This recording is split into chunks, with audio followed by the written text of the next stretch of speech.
I'm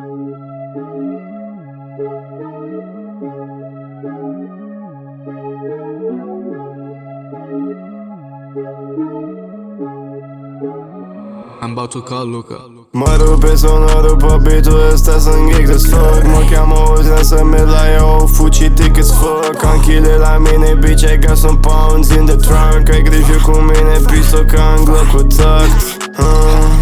Ce vrea asta de la mine? Ce a fost, nu mi-aduc aminte. Baxanăt ca pe vitamine. Zice că are fapte, dar nu are crime.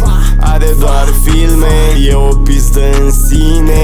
Îl las dracu în fine. Îmi strâng de gât, zici că e stici. În spirit te zici că sunt lici. Mă te rupă, ăștia e clici. Mă vrea rău pe fuck, iar mă rupe sonorul pe beat-ul ăsta, sunt geek as fuck. Mă cheamă Ozan să merg la ea, o fuci thick as fuck. Am chile la mine, bitch, I got some pounds in the trunk. Ai grijă cu mine, pistol ca în Glock cu tucked.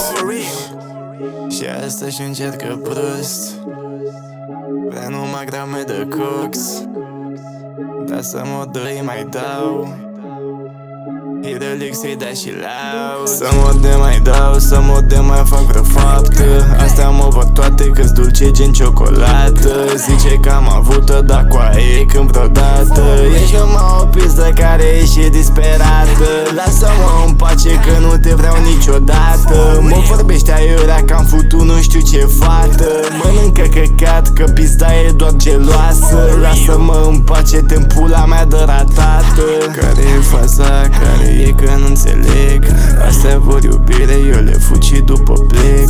Mai trece o zi și substanțe amestec. Mă fut cu Afrodita, cu aia, ăsta-i stilul grec.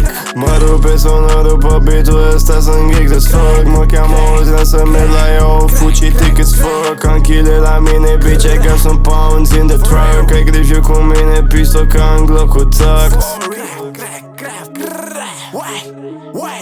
For real, say what? For real,